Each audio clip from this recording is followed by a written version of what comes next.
Bonjour à toutes et à tous.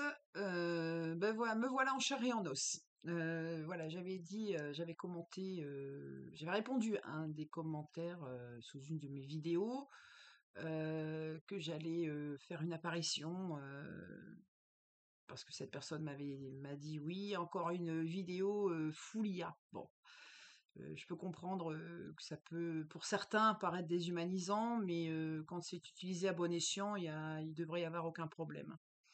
Alors moi, déjà, je tiens tout d'abord à remercier mes abonnés, même si c'est pas grand-chose pour l'instant, mais ça évolue. Je ne suis partie de rien. Ma chaîne, j'ai commencé à développer ma chaîne il y a un peu plus d'un mois environ. Et puis, c'est vrai que je vais vous expliquer pourquoi j'ai utilisé l'IA. Alors, il y a deux raisons. La première, c'est que quand je suis sortie de ma relation toxique, je ne me voyais pas vraiment vous parler directement.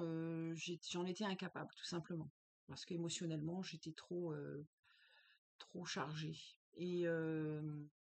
Et l'IA, c'est vrai que ça m'a permis de pouvoir pallier à cette défaillance du moment, à pallier ma douleur aussi, parce que ça m'a permis aussi de pouvoir de, de mettre des mots sur des mots et de quand même d'avancer à travers des sujets quand même assez sérieux, de pouvoir, ça m'a aidé aussi énormément pour développer un peu ma chaîne, parce qu'aujourd'hui finalement, petit à petit, l'oiseau fait son nid, comme on dit, mais cette IA m'a permis de briser la glace tout simplement et de m'aider à construire ma chaîne. Donc voilà, mais je vais intervenir régulièrement à partir d'aujourd'hui directement auprès de vous, parce que c'est quand même mieux, il y a une interaction, c'est beaucoup plus intéressant, c'est plus interactif, et puis si on veut échanger, c'est important d'être proche de sa communauté. Mais je ferai appel quand même un peu à l'IA de temps en temps pour des sujets théoriques plus théorique, où là, c'est vrai qu'avec des montages de vidéos, c'est beaucoup plus prégnant sur certains sujets. En revanche, si, ce sont des sujets beaucoup plus, sur, on va dire d'aspect, plus sur la reconstruction ou des échanges sur des sujets, où il y a un partage, bon, là, j'interviendrai, directement, auprès de vous. Donc aujourd'hui, je vais vous parler moi de ce qui m'a de ma reconstruction. Alors c'est pas fini, hein, je suis encore en cours, mais j'avance bien, c'est un très bon début. Je vais vous faire part de ce que j'ai ressenti avant la rupture, c'est-à-dire quelques mois avant la rupture. Moi, j'ai eu des douleurs physiques. Voilà. Alors j'ai eu beaucoup de migraines, hein. Alors des migraines, je me levais, je me couchais avec. J'avais des maux de dos atroces en bas du dos, au lombaire. Je m'asseyais, j'avais des difficultés à me relever. Je me sentais vieille. J'avais énormément de bouffées de chaleur. Alors ces bouffées de chaleur arrivaient bien souvent quand j'étais à proximité de cette personne toxique.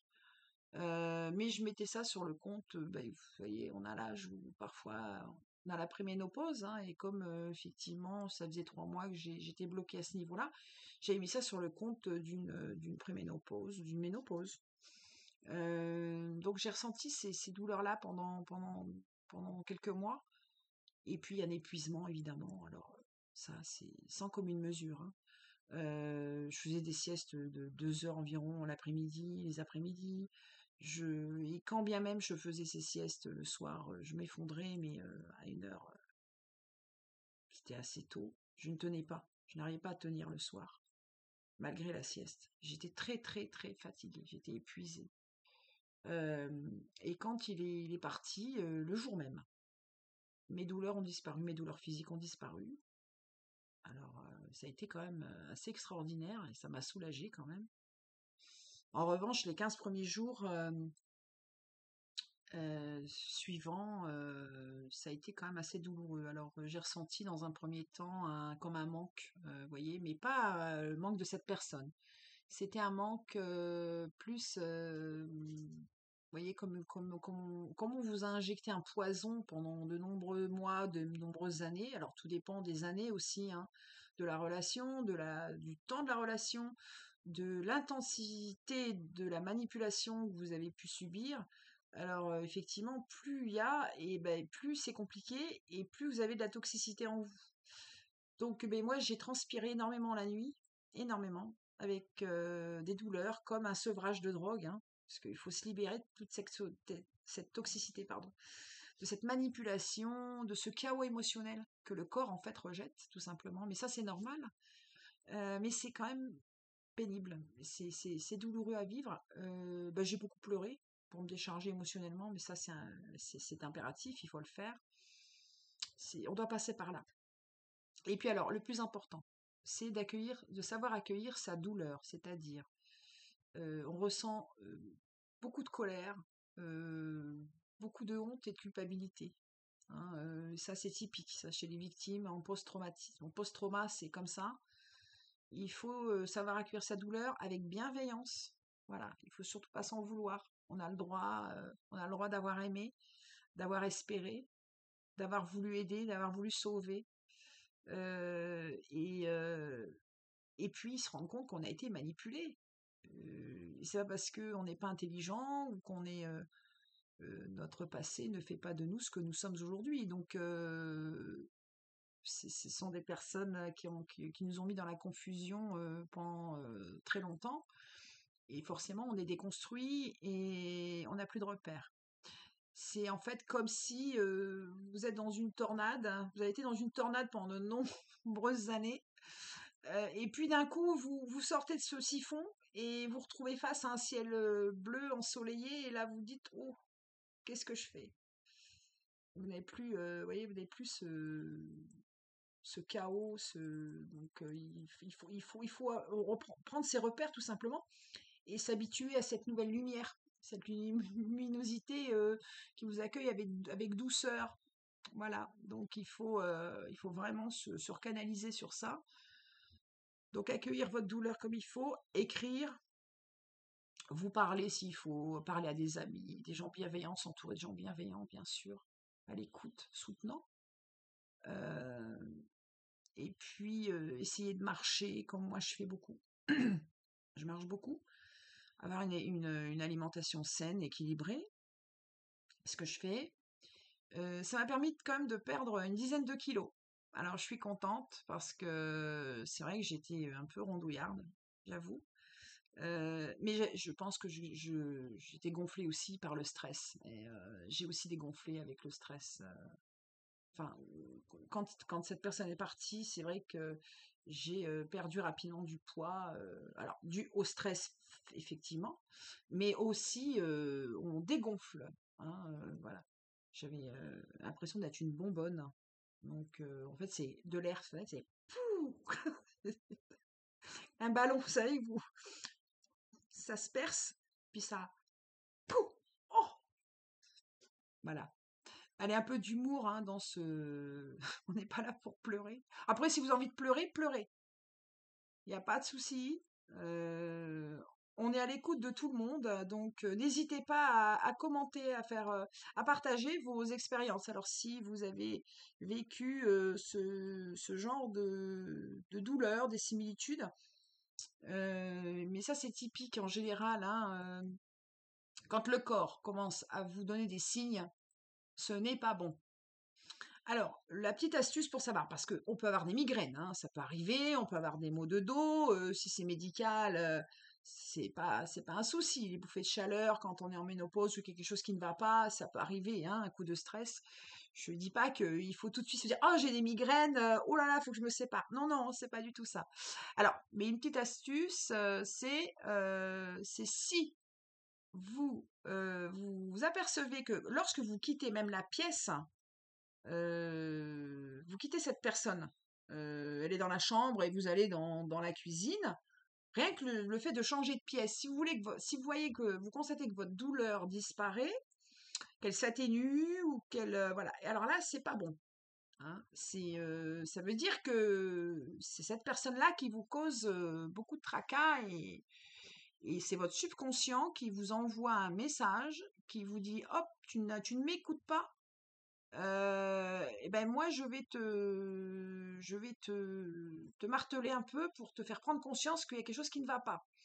Donc il faut savoir écouter son corps en présence de la personne avec laquelle on est.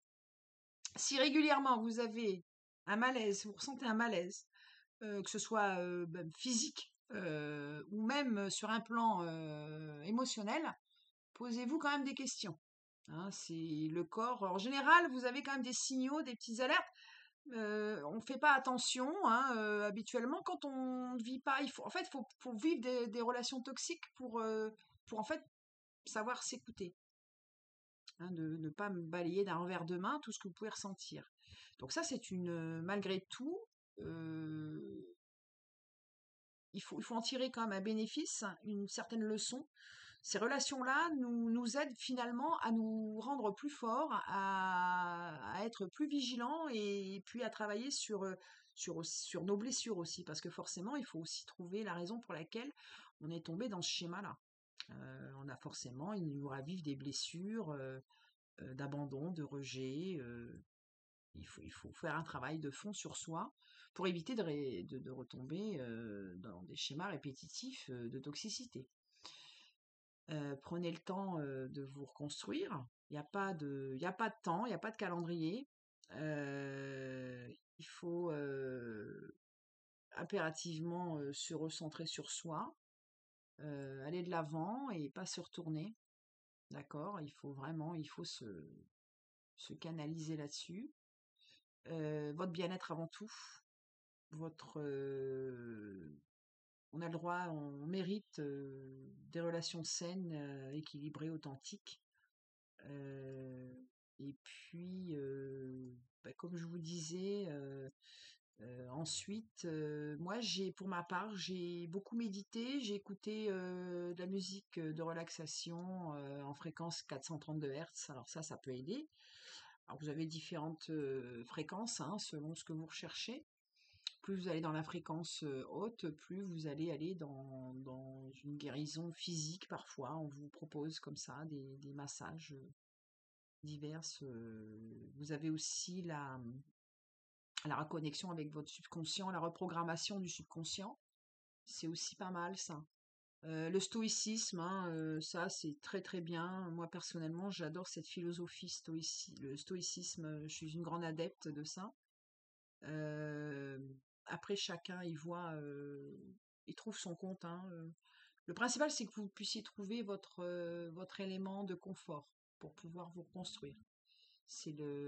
Chacun fait comme il veut, comme il le ressent, et voilà, selon ses moyens et son temps aussi, parce que c'est vrai que on n'a pas forcément, on est pris par le travail ou des impératifs, différents impératifs de la vie, mais il faut quand même prendre le temps de se recentrer pour pouvoir avancer. Alors, les jours seront pas linéaires. Hein. Vous aurez parfois, il y a des jours où vous aurez l'impression de pouvoir aller décrocher la lune, puis parfois vous serez pas bien, vous ressentirez de la nostalgie, du manque, mais pas le manque de la personne. Hein. C'est vraiment un sevrage, donc vous vous direz parfois, oui, je régresse, j'avance pas, j'en peux plus, j'en ai marre, des impressions de dépression. Non. Alors, vous ne régressez pas, c'est parce que juste que vous faites 2 pas et un pas en arrière. Mais au final, vous avez quand même avancé d'un pas. Donc, ne désespérez pas, il faut vraiment vous accrocher. C'est normal qu'on ressente ce genre de choses, on est en fluctuation, hein. Mais c'est signe de reconstruction. On est obligé de passer par là. Ce sont pas des ruptures conventionnelles, classiques. Hein. Ce sont des ruptures toxiques, donc c'est très très complexe. C'est très dur. Ensuite, écoutez, donc moi j'ai fait ça. Je marche beaucoup, je mange comme je vous ai dit. Hein, c'est vrai, c'est une qualité de vie qu'on recherche. Et puis j'ai appris ça me rend plus forte parce qu'aujourd'hui, je vais éviter de... Maintenant, c'est le radar. Alors, après, il faut savoir aussi qu'on est en période hypervigilance. Moi, c'est-à-dire que j'étais en hypervigilance pendant les 15 premiers jours. Alors, pourquoi? Parce que en fait, quand il me faisait du ghosting, c'était pas au-delà de 15 jours. Et donc, je me donnais... j'avais une deadline. Je me disais, ah, 15 jours après, oh bah c'est bon, j'ai pas de nouvelles, donc tout va bien. Et puis, vous avez aussi, vous savez, quand vous croisez un véhicule du même type, c'est pas, j'espère que c'est pas lui. Ou alors une odeur, ou un parfum, ou un style vestimentaire, ou vous voyez une ressemblance physique un peu, vous vous dites, oh, c'est lui, c'est pas lui. Donc vous avez l'impression d'être un peu dans la paranoïa, mais non, c'est une réaction normale puisqu'on est en choc post-traumatique et en fait, bah, le subconscient, lui, programme des choses. Euh, voilà, c'est normal. Donc on est en mode hyper-vigilance pendant un petit temps, mais ça va passer. Ça passera au fur et à mesure du temps. Voilà mes amis. Écoutez, je vous invite donc à partager vos expériences et je lirai, bien sûr, je prendrai du temps pour lire et répondre et puis refaire une vidéo éventuellement pour revenir sur les commentaires que j'aurais pu avoir. J'espère en avoir quand même, s'il vous plaît. Dites-moi au moins si vous avez vécu, si vous avez eu des signaux d'alerte comme ça, de ce genre-là, comment vous avez vécu cette rupture. Hem et puis, bah, plus on sera nombreux à partager et plus on pourra s'entraider aussi et voir, ouais, il y a de différentes manières. Les gens réagissent de façon différente selon aussi il y a plein de critères à prendre en compte, hein. La durée de la relation, l'intensité de la manipulation, du type du manipulateur aussi, parce qu'il y a différents types, ça vous le savez. Moi j'ai eu celui de d'altruiste avec le masque de l'altruiste, alors forcément, c'est insidieux, c'est dangereux, hein, voilà, on a toujours des dettes émotionnelles, voilà, donc je ne sais pas si vous, en fonction de chaque profil, ça diffère selon aussi la nature de la personne, de ce qu'on a vécu, du ressenti. Voilà, donc c'est pour ça que c'est intéressant de partager ces expériences. Voilà, bah écoutez, en tous les cas, tenez bon, surtout, ne vous retournez pas, ce n'est pas la peine. Ce sont des gens, de toute façon, qui ne changeront jamais. Voilà. Mais ne culpabilisez pas d'y avoir cru, d'avoir aimé, d'avoir espéré et d'avoir voulu sauver. Mais on ne peut rien pour eux, malheureusement. Voilà. Si vous vous dites que vous n'avez aimé qu'une illusion, qu'une image ou qu'un masque, vous êtes sur le bon chemin. Sachez-le. Il faut vous détacher émotionnellement de cette personne. Voilà.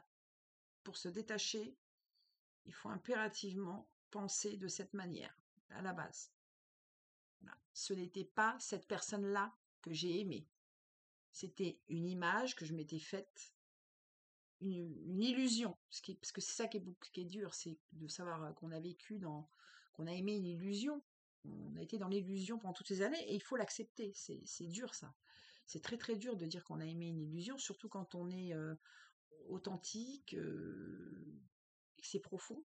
On est blessé, on a mal, c'est douloureux de se rendre compte de ça, mais c'est vital de le ressentir et c'est important pour qu'on puisse avoir, vous voyez, le déclic pour dire bon ben voilà, c'était pas cette personne-là, c'était ce que moi finalement j'ai voulu aimer, hein, voilà.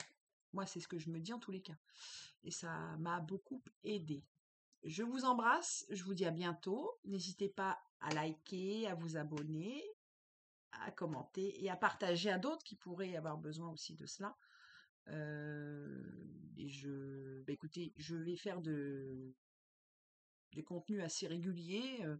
Et j'alternerai l'IA et avec ma présence aussi. N'hésitez pas hein, à me dire si vous voulez que je développe certains sujets aussi. Il y a des choses peut-être on parle beaucoup de choses sur la toile, j'en suis consciente, hein. Mais pourquoi pouvez aussi m'indiquer si vous avez envie que je traite d'un sujet ou d'un autre, ou voilà, et que j'intervienne, qu'on fasse les choses de façon interactive. Voilà. Je vous embrasse, prenez soin de vous. À bientôt.